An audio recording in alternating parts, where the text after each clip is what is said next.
Welcome back to KATV News Watch 7's Chronicle. This morning, we've heard from two high school seniors from the class of 2020. They're heading on to bigger things, but before they made any decisions, they had to ask for advice in a difficult situation that no one knew how to navigate, the pandemic. So we're talking with a high school college counselor about what she's seeing. Their big concern was honors night graduation for a long time. And missing out on all those end of the year things. And the senior barbecue is a big tradition at our school. That's mainly what they were worried about. But now they're worried about new student enrollment, registration, orientations. That's normally what they're doing in June. And those are all virtual right now. So they're missing out on a big transition piece. You know, there's a difference between making a visit with just the thoughts of I might go there and actually putting your feet on campus and this is my advisor, here's my schedule, and getting a real look at the inside of the college, and they're missing that. How are you changing your counseling of them because of this? So a lot of families are choosing to stay in town and not bet on dorms or moving away. So I think a lot of students who were going to go far away are choosing to stay in town and stay at home and enroll at UNO because they know it better, or enroll at Metro because it's right down the street and Metro has already said that they will start online classes in June. So we've been weighing pros and cons, and they want me to, this is always the case, whether it's face-to-face or on the phone or on Zoom, they want me to tell them what to do. And I can't do that. They have to make the decision themselves. So we weigh pros and cons, and we're on meetings like this or by email, or I give them numbers of my colleagues on the other side of the desk, on the admissions side, and say, call this person at UNL, talk to him, or call this person at Creighton and talk to her about what are the next steps, you know. And the emails and the websites are great resources, but a lot of our students, especially our first generation students, where no one in their families lived in a dorm or moved out of the house at 18, that's scary for them to do without some face-to-face interaction. So what kind of advice are you giving the students for how they've handled the separation from their classmates and looking forward? I mean, you've been doing this for a couple of years. Yeah. This will be year 36 next year. And I've had lots of students, all of the counselors have, reaching out to us, our parents calling.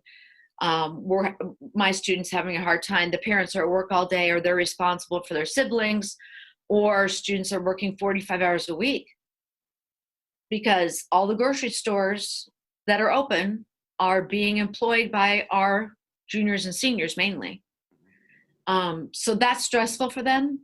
Or their parents are unemployed right now, so they are the primary breadwinners of their house. So they're worrying about that and getting their credits done and AP exams and planning for college. So how do they get all that done? Our counselors have been doing one-on-one meetings with them, talking to them on the phone, making a list of priorities, just like we would face-to-face. We have to think outside the box. We have to get a little bit more creative. Yeah, and along those lines, I mean, what advice do you give them? I mean, I know every case is different, but is there any nugget that you could give someone who's watching this to maybe kind of give them a little calm? And I think we have to worry about one day at a time. Mostly the girls, but sometimes the boys, they like to plan ahead. You know, they want to know what's going to happen in August, and we can't tell them that. So just like all the rest of us, just take one day, worry about today, and keep yourself safe. Physical safety is most important. And then start working down from there. Take care of your family. If your GPA this semester doesn't matter, do the academic work you can do and talk to your teachers. Everyone is really the teachers are really working with the kids and understand that everyone is in different situations. Our administration has been telling teachers that too. Consider that they might be the primary breadwinner and they have younger siblings to take care of, because daycare kids club is closed. So they're taking care of all of them. A lot of kids canceled their AP exams. It's just one more stress, and College Board is refunding all of them. Those are $94 a piece. Yeah. So if you're taking 5, that's a lot of stress in 2 weeks if you're doing all those other things like I talked about. The difference is I can't sit here on a computer and walk them through their college portal. I have to do it blindly. And so that's been kind of tough. I can't see it from the student side, but I've been doing it long enough. I can say, okay, click here, log in here, click the next button, click this button. I've been doing a lot of those. Some of the kids I call and say, give me your password. And then we get on Zoom and I share the screen and walk them through it that way. Do you have any advice for parents? Like I said, everything changes minute by minute. They need to check their college's websites. I think everyone has gotten through the graduation part, and it's not the end of the world that they didn't go through graduation. I think it's a bigger deal to the parents, because when you have a baby, you picture graduation day in cap and gown, and it doesn't look, it's still the same thing. It just doesn't look like you thought it was going to. So celebrate in different ways to make it special for your child and your family. And let the whole traditional graduation go. Let it go. It's not the same, but it's not the end of the world.